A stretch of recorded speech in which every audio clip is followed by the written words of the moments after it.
My journey to a peaceful world begins in the morning of September 11, 2001. A plane has crashed into one of the towers of the World Trade Center. Immediately, there was attachment of the Muslim world, my religion, to the most heinous crime in the history of New York City. No, hell no. This is not who we are. This is not our religion. This is not what I believe. So from that moment on, I knew that our mission of promoting peaceful coexistence has begun.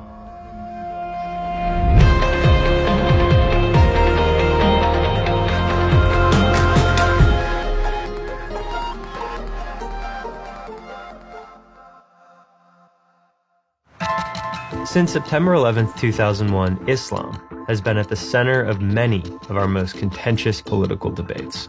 Immigration, religious freedom, foreign policy. People across the political spectrum are angry, confused, and frustrated.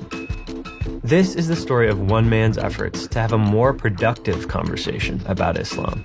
And it starts in New York. New York is a place where every language, every color and creed, every religion, they commingle peacefully. Sheikh Musa Drama is a Muslim immigrant from Gambia. After I arrived in New York, I said, this is where I belong. Eventually, he met his wife Sharina, they had some kids, and decided to start an Islamic mosque, school, and cultural center. They found a building. It's not your typical place of worship, but it worked for them.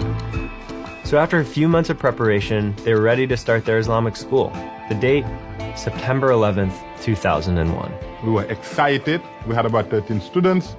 And 8 o'clock, the school opened. We understand that a plane has crashed. The events of that morning threw New York City into chaos.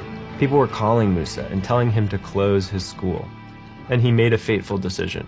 The school will not close. Because if this is happening and immediately they're attaching it to our religion, then we have moral obligation to be open and let people talk to us about who we are, what we believe, what is the difference between us and these Muslim extremists.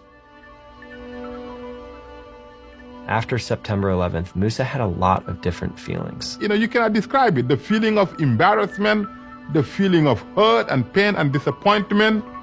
It led to 7 months of introspection. He reconsidered his faith. The conclusion was, in order for us to live like real Muslims, then we have to respect their life. And from there, I realized that the best thing that we can do as Muslims is to create environments where there's a peaceful coexistence. And one day he got a real opportunity to demonstrate that. I'm only going to answer what you want, because I could go on for four days.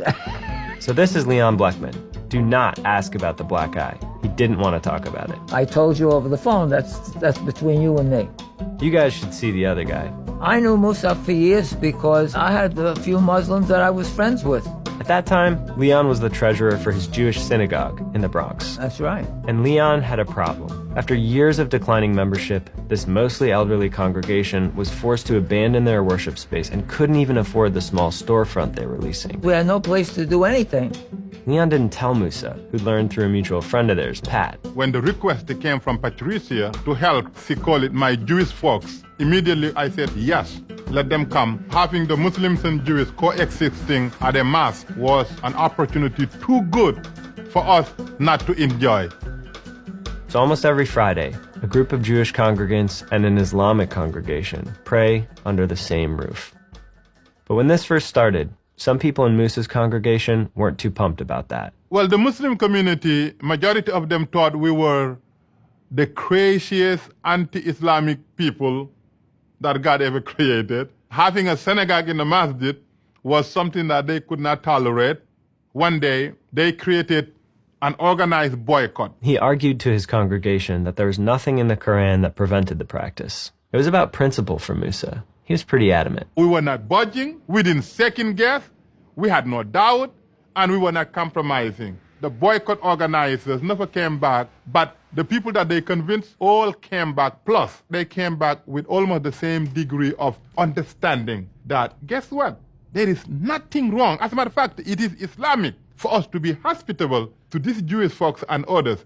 All of this meant a heck of a lot to people like Leon. To be honest with you, he's like an angel in heaven. That's my honest to goodness opinion of him. He's like an angel in heaven. Musa's Islamic Cultural Center was one of the last places that Leon Bleckman ever worshipped. He passed away on February 11th, 2017. Hosting Leon and this Jewish congregation is just one of the things Musa's doing. He co-hosts interfaith events for kids at the Museum of Jewish Heritage and events like this one, where scholars lecture on religious tolerance. As human beings, what brings us all together is our humanity first. Musa knows hosting the Jewish congregation is a small gesture, but a meaningful one. We're making sure that the majority of these older Jewish folks will not live their last days on this earth yearning for the days where they live next to family and friends. We're now taking care of them. We're taking care of their needs.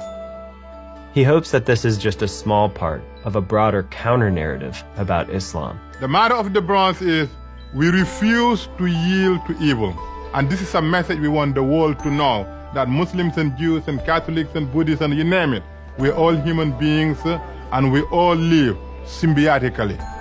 We're a single family now, taking care of each other.